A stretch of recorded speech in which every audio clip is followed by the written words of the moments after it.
lesson 28. Pratyahara.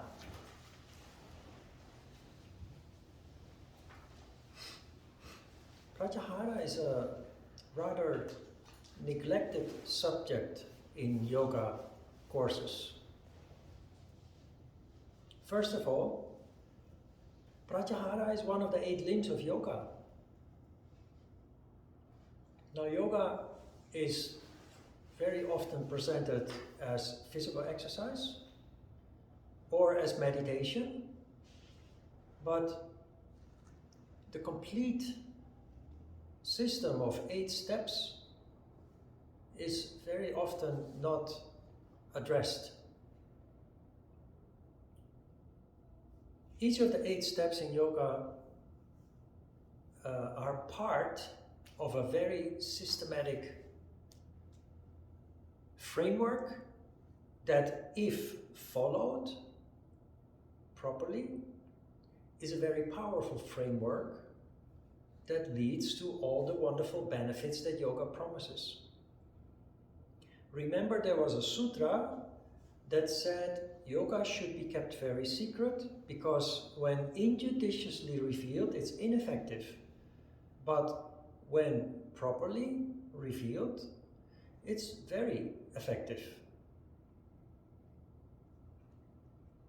So the system is a coherent framework. You cannot just leave out 1 or 2 or even 7 of the limbs if you want to do it right. Pratyahara is the 5th limb. It comes after yama, niyama, asana, and pranayama. And there is a reason that it is the 5th limb and not the 1st or the 7th or the 8th.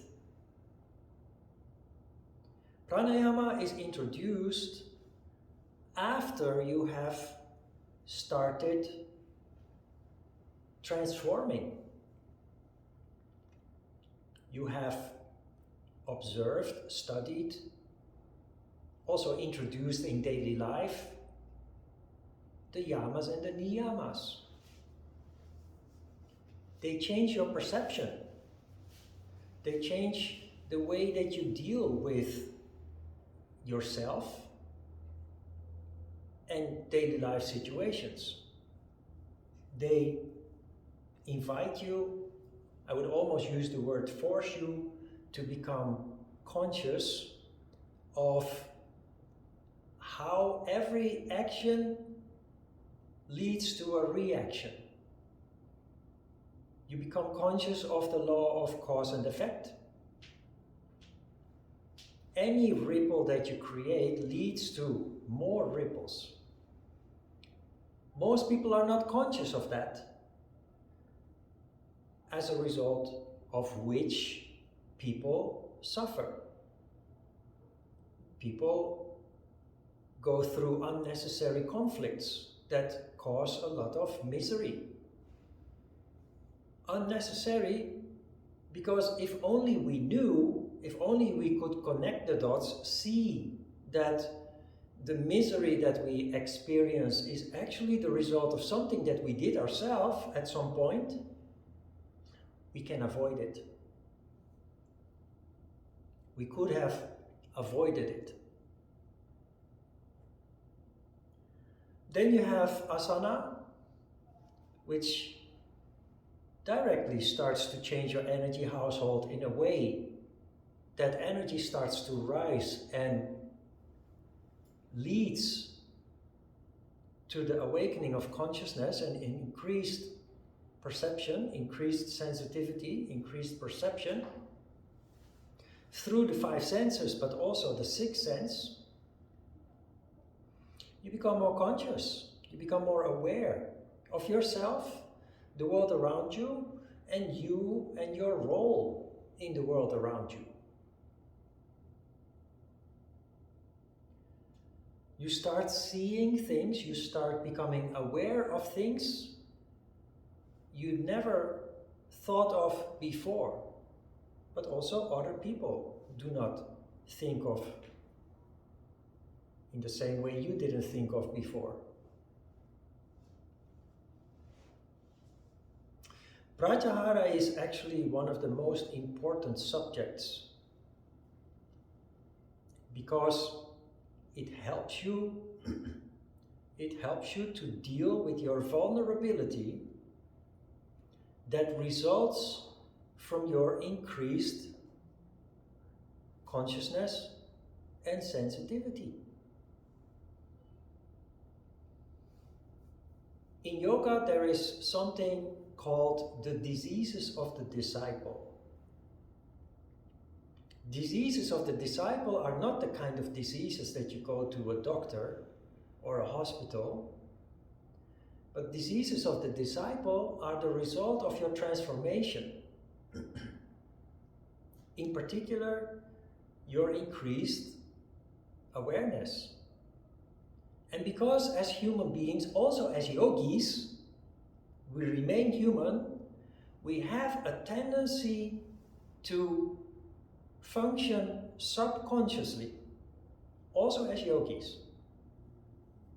And so, when we become more conscious and more sensitive, our first mode of action or reaction is subconscious. So increased consciousness and sensitivity often leads to emotional instability. We start seeing things we were not aware of before. We become aware of ourselves on a much deeper level than before. We start investigating the past. We start investigating our traumas, our pain. And if you react subconsciously, ego takes over and you drown yourself in a pool of misery. And that is weird. Isn't yoga supposed to lead to more happiness, more stability, more well-being? It should. That's what yoga promises. That is why it is called a disease of the disciple. Every person that goes through the transformation that systems like yoga cause, they have a stage in which they are extra vulnerable because of increased perception. Because you become aware of your past, your traumas, your pain, but you also become aware of other people's emotions like you've never been before. You become more aware of, you start to see misery, for example, in family members that you were not aware of before. You become more compassionate, your heart opens up, more emphatic. You develop an ability to step into other people's shoes and feel their pain. And that is not a bad thing. It would make the world a much better place for everybody if we had this ability more. But in the first stage of this development, when we still have a tendency to act and react subconsciously, on a subconscious level, to the impressions that we gather, that we are subjected to, we have a tendency to react with ego, which leads to emotion. We identify with the misery that we perceive. And there are people that don't survive that. There are people that go through years of suffering and misery, depression, sadness, because they can't deal with that. So while yoga is designed to lead to all kinds of positive developments, it doesn't come without obstacles. It doesn't come without some glitches. And they are recognized in the traditional yoga books, and therefore we call them the diseases of the disciple. They are, in the books, are called the diseases of the disciple because they are expected. Anybody who starts practicing yoga is this disciple that will have, to some extent, some people more than others, a certain instability or suffering because of increased sensitivity, awareness, and perception. So that is why the subject of Pratyahara is important.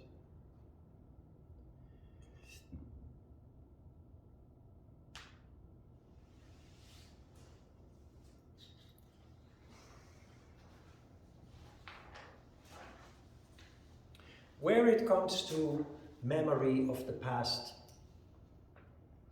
when you, as a result of your yoga practice, you become more conscious and you start reflecting on your past. That is a natural process. We call that self-study, one of the yamas.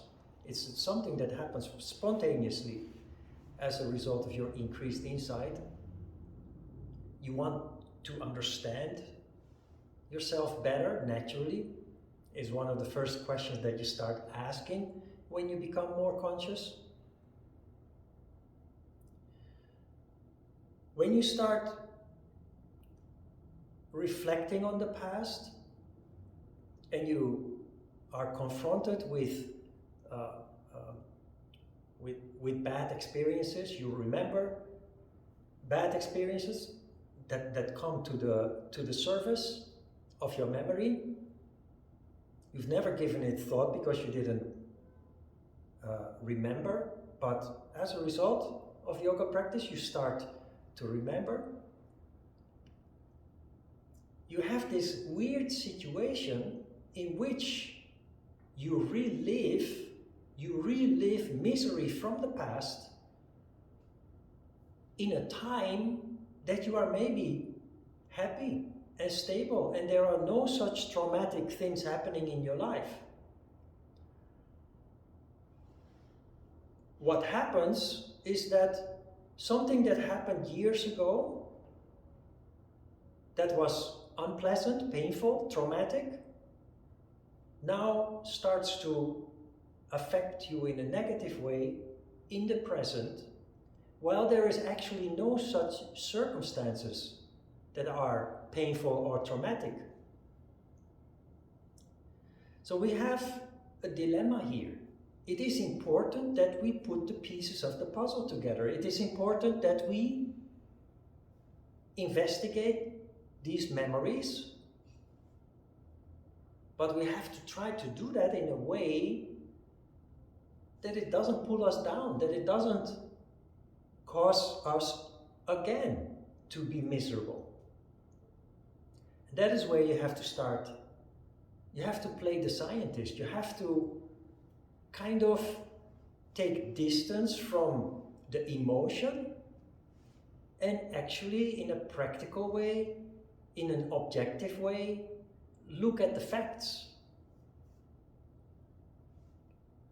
So you use the memory of the experience in the past to understand yourself better. Because it is the experiences from the past that result in the person and the personality that we are in the present. And when you can approach that in a scientific way, in an objective way, it will explain who you are now in the present. And it can help you when you understand more about your personality and where it comes from, what has caused it, what has caused you to be in a certain way or to behave in a certain way. It can help you to correct It can help you to correct behavior that is undesirable, that leads to conflict and misery. It can also to enhance you to focus on certain characteristics that are positive and constructive. So we have a tendency to label things good or bad. Everybody does that. Everybody is judgmental and we say this is good, that is bad. And of course we do that with our experiences too. Then ego steps in and says, oh, poor, pity me. Look at what happened with me, all that misery.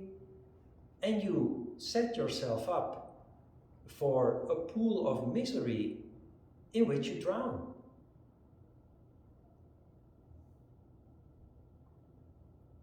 Which is very unconstructive, and it actually makes you get lost.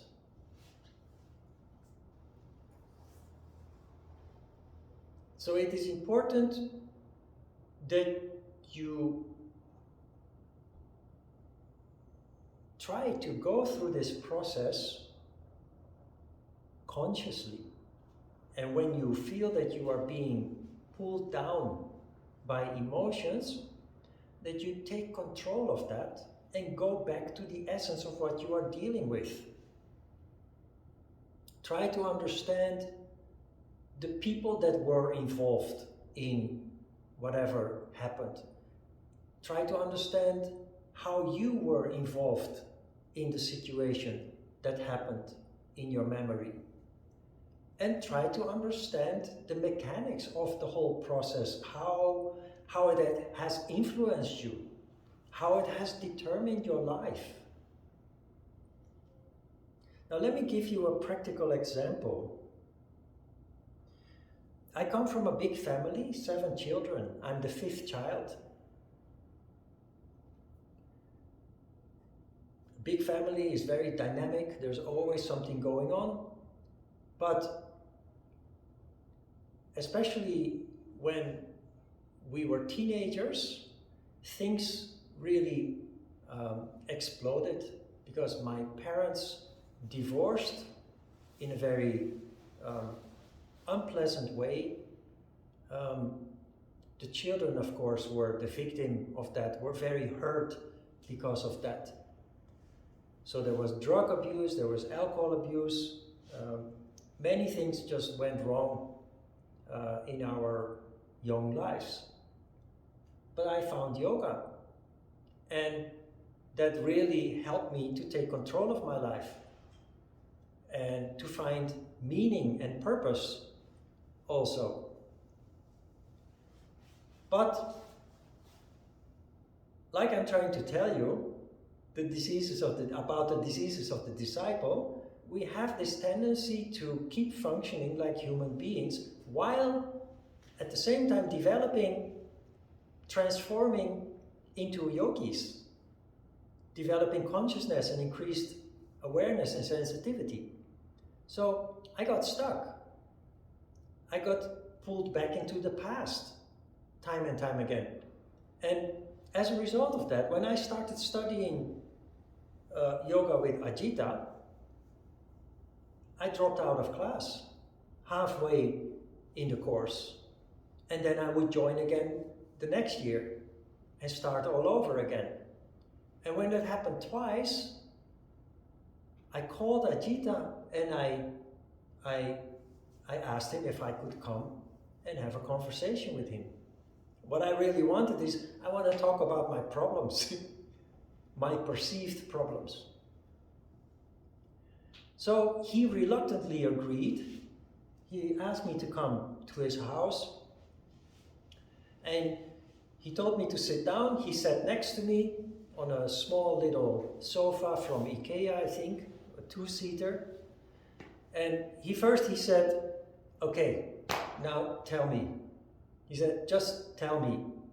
So I started talking. I started talking about how I worried about my brothers being alcoholic and drug abusers, and I started talking about misery, because I was drowning in misery, not being able to separate myself from the emotion. And you know, within 1 or 2 minutes, Ajita interfered, and he said, wait. Don't talk about your past and don't talk about your misery. Tell me, what do you want? So I said, I want to go to Korea. Then he said, okay, now we're getting somewhere. How can you achieve that? What do you need to do? So I said, I need to finish my course with you.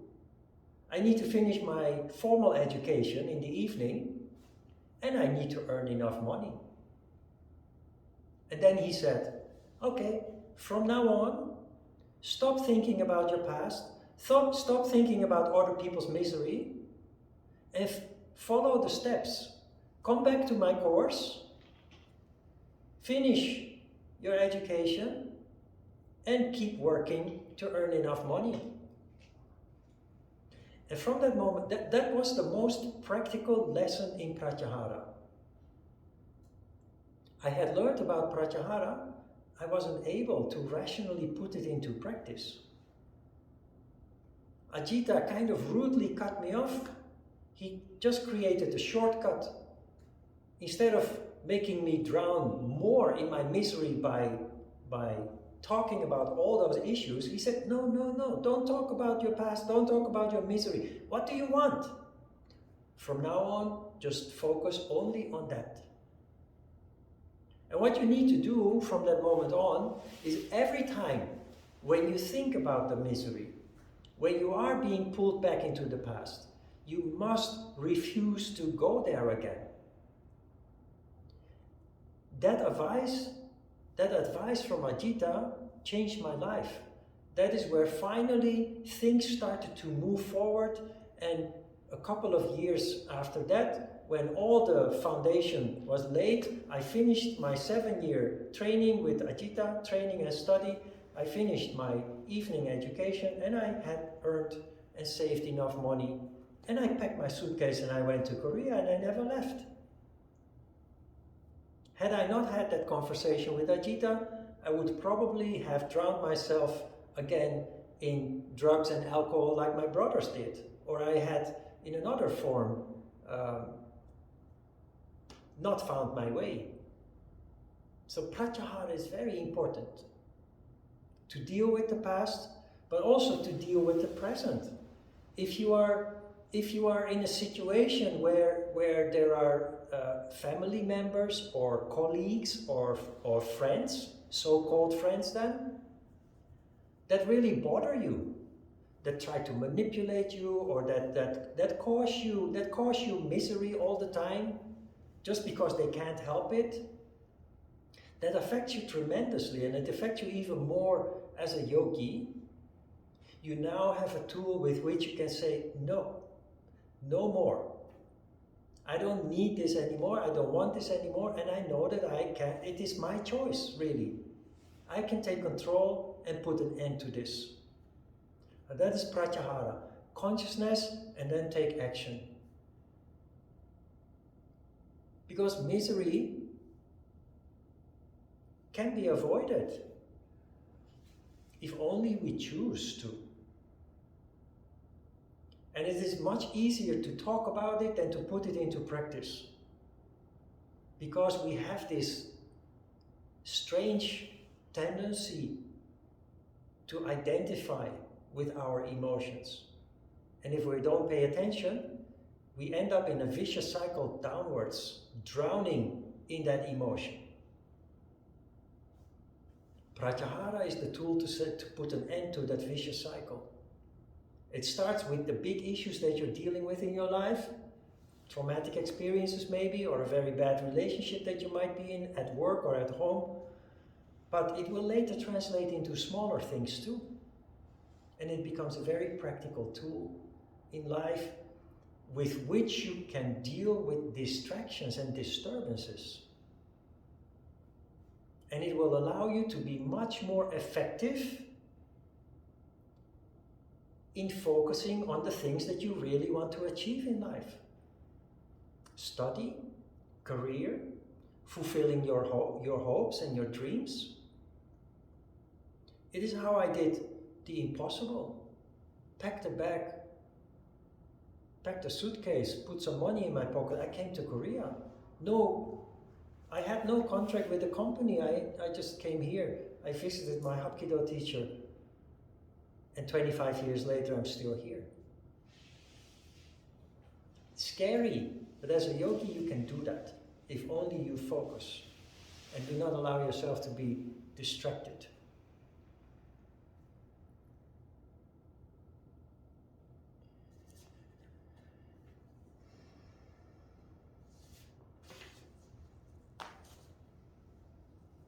There's a little section about relationships. Relationships always end up in misery. We talked about unconditional life a couple of times already. When you fall in love, you are in seventh heaven. Books are written about that feeling, being in seventh heaven. Poetry has been written. Songs, most of the songs are about love. But we always end up in misery. The first stage is seventh heaven. You feel you are in paradise. When you fall in love, you have butterflies in your stomach and your head in the clouds. But all relationships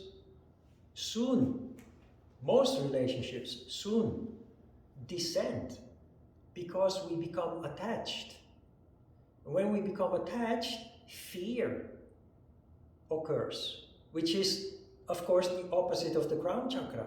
Our energy crashes to the lowest part of our body, and we suddenly become suspicious of our partner, or we start to worry or doubt. And that's a natural pattern that most human beings go through when they're in a relationship. There also we must practice Pratyahara. Most of the time our own insecurities, we project onto our partner, and it leads to the conflicts that we find ourselves in relationships. So that is one thing that we can learn from it. To be honest about the reason why we feel suspicious or are worried or feel doubt in our relationship. We find out that it's actually within us, not our partner. And because we project it upon our partner thinks, oh, but this is not fair. Why am I being treated like this? And so the conflict is born. Pratyahara in a relationship means to let your partner free. Of course, this can lead to abuse. But that does not mean that you should not let your partner free. It just means that you're with the wrong partner. If your partner cannot appreciate your ability to detach and to be a free spirit, and they will abuse your generosity to do all kinds of wrong things, that just means you're not in the right relationship. That is not meant to be. And that is, again, this is not a negative. That is an experience that will enrich you. And although initially there may be pain in this process, because relationship always hurt, it will lead you to a better place. It will enrich you. It will mature you. And the chance is very big that you find a better partner as a result of that. As opposed to staying stuck in an abusive relationship, or a relationship that is just not what it's supposed to be.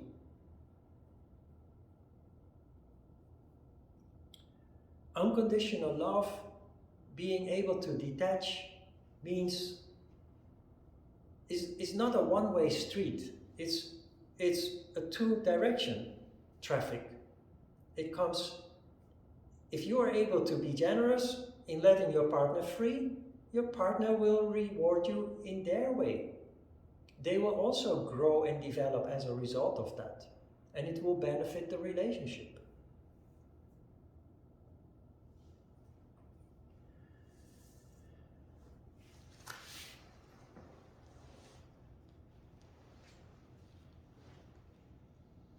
Now there is a section here about experiences with the past. We talked about that a little bit already. When dealing with the past, as a yoga practitioner, it is inevitable that you start digging in the past, and that means there's going to be regret. That means that we experience guilt or anger. Regret is often about things that we do ourselves. Guilt, of course, also is often about things that we do ourselves. Anger is about what other people have done. Now, we talked about emotions before, and I think I mentioned also anger and regret.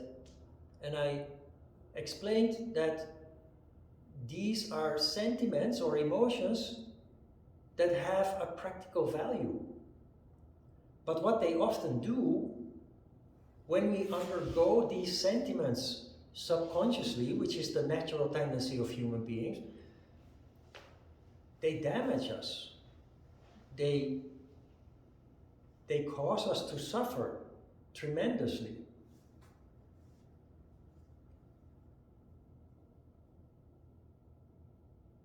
Again, according to yoga, there is no good or bad. Everything that happens has a reason and a purpose.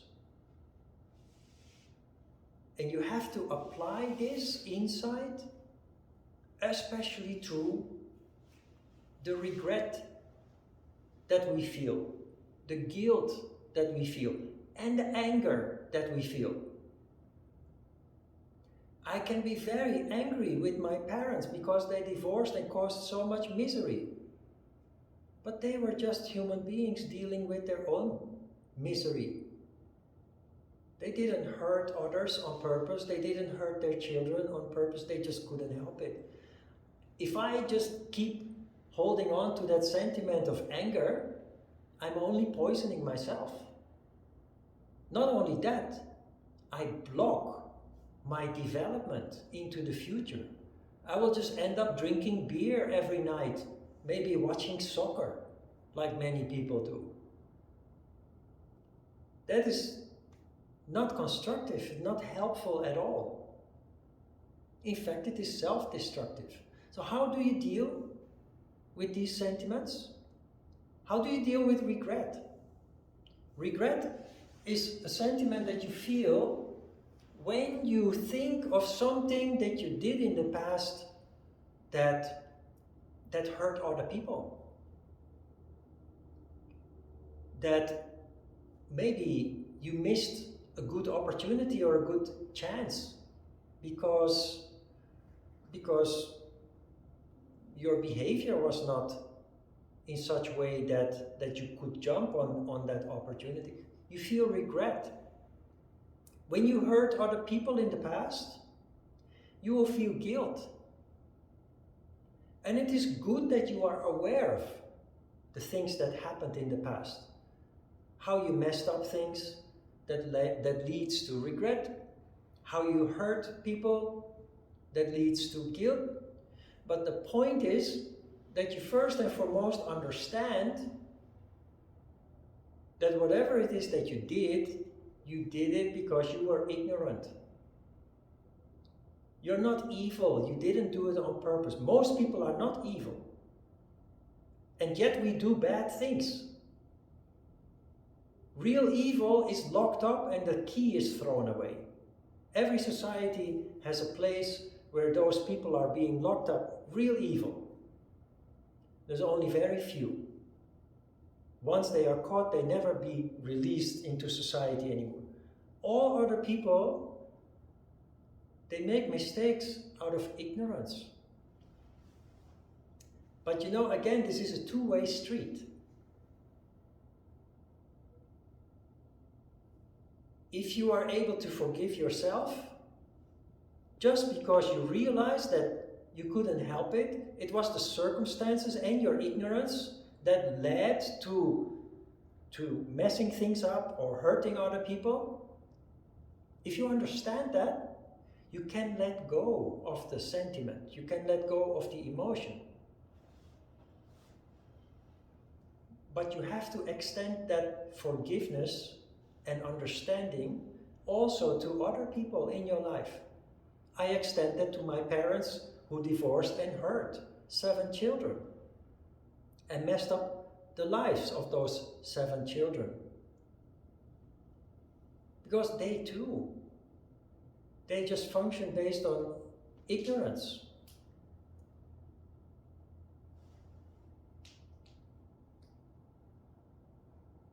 In yoga, there's no good, no bad.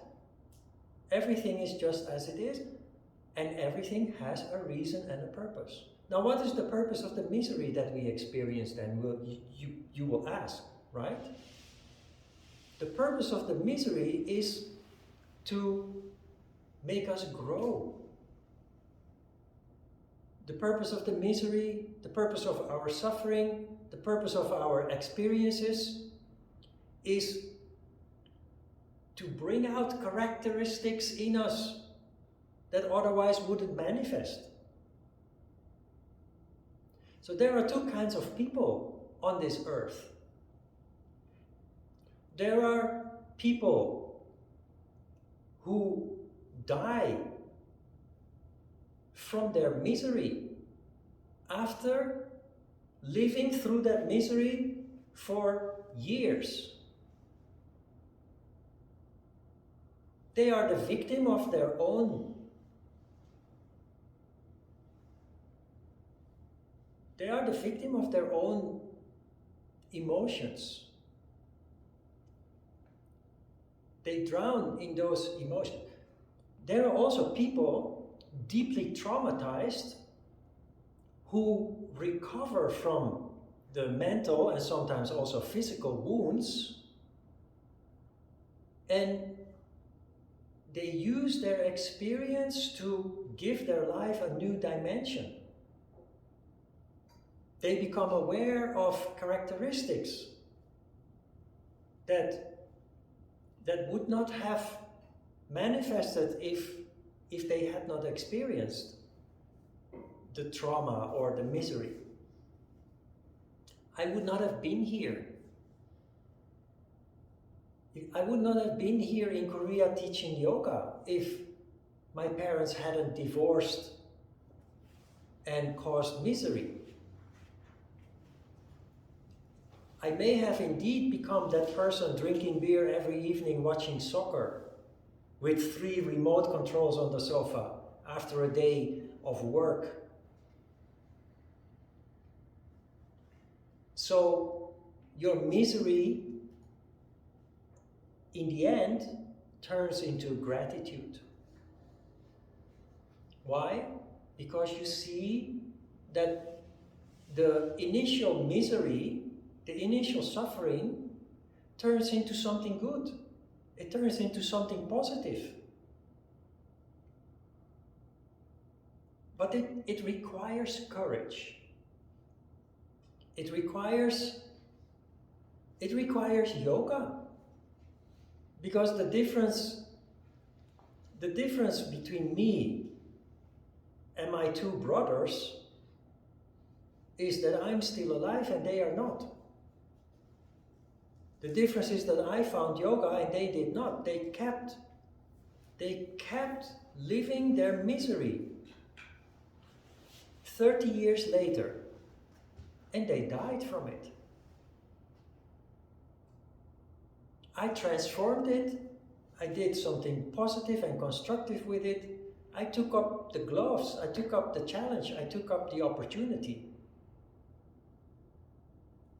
And I ended up on the other side of the earth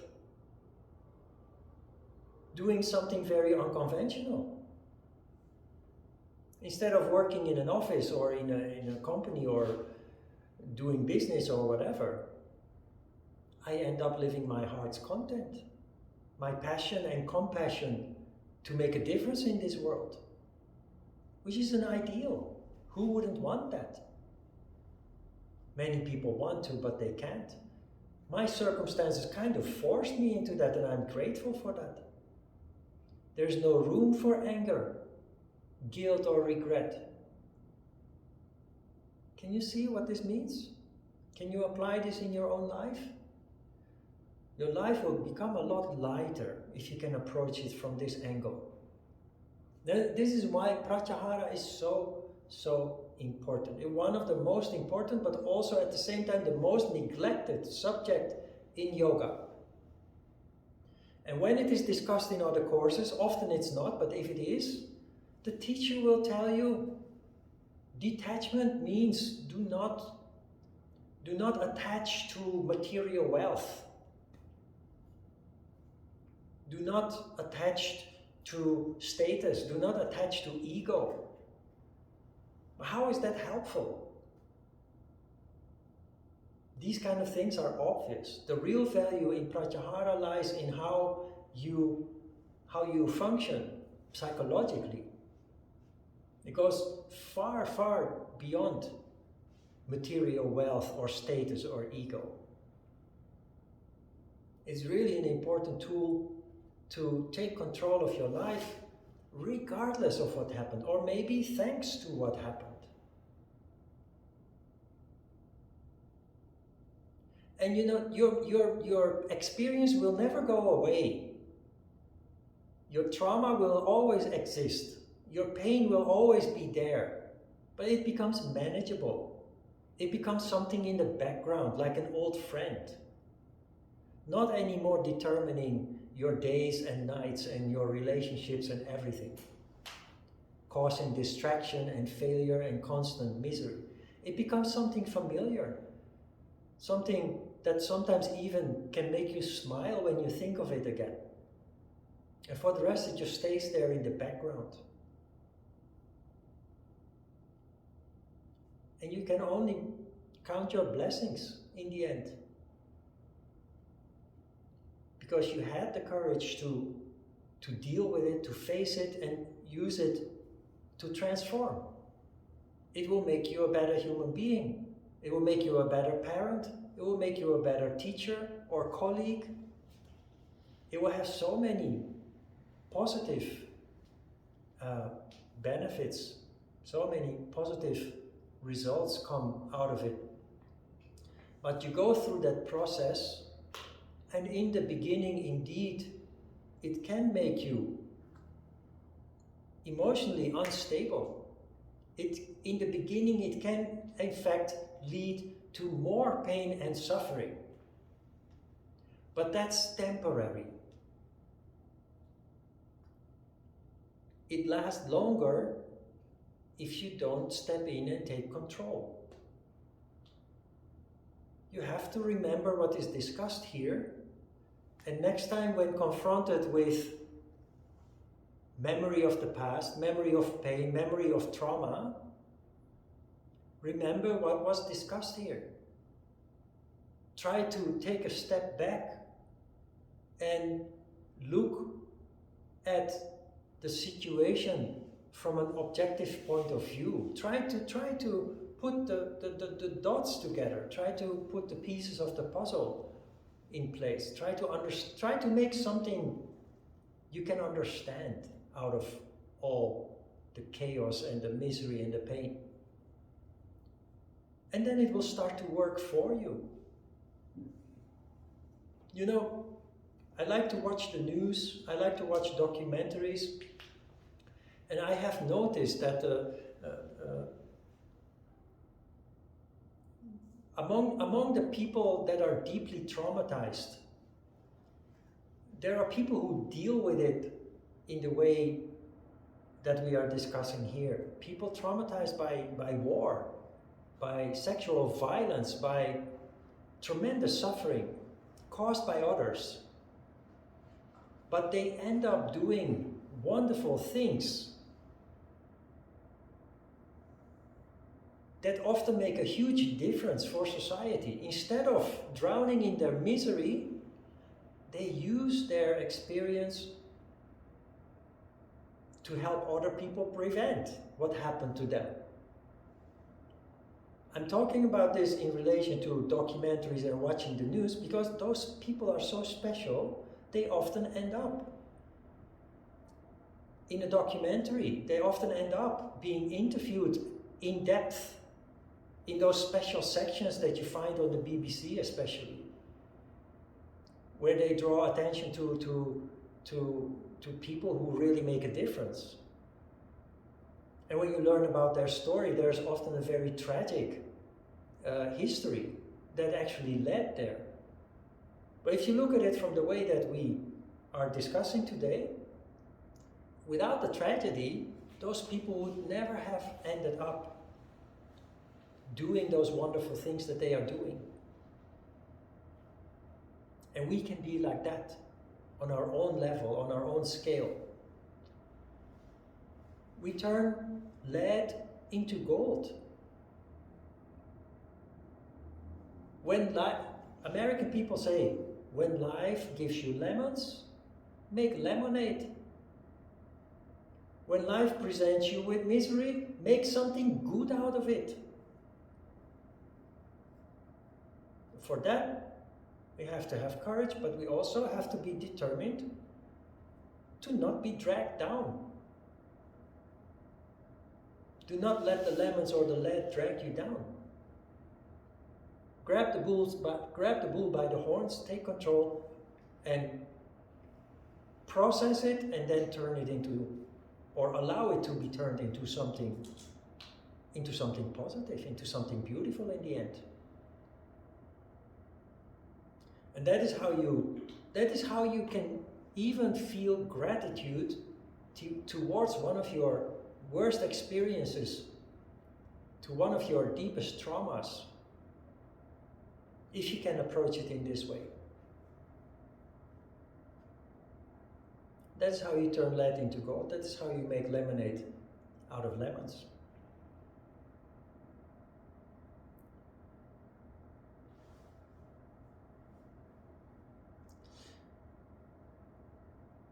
We are all human. We will all fall back into that habit of subconscious functioning. Now, I have a responsibility to all my students, and that is based on me awakening your consciousness. As a result of you being here and all the students that went before you, you become more sensitive, you become more conscious. You experience diseases of the disciple. I have caused that. I'm responsible. This means that I commit to be there for you in the future when you get stuck. Not for little things, but when you're really stuck. When that happens, even if it's 10 years later, just write me an email where you, just matter of fact, where you explain the situation that you are stuck in. I always reply. If I'm still alive, I always reply. But I will take a couple of days to soak it up so that I can contemplate every dimension of the situation that you present me. One of my qualities is to then get back to you with a very short insightful, practical advice how to deal with the issue that you are facing. That is a commitment that I have to all my students. Always try to do it yourself. Always try to solve it yourself first. When you really get stuck, you need a little kick in the butt, like Ajita did with me. And it's really not that difficult, but when you are in that situation yourself, you just can't see it. I've developed the ability to make it visible so that you can move on again. And I will keep that promise. That's my responsibility for having put you on this path of development. Questions?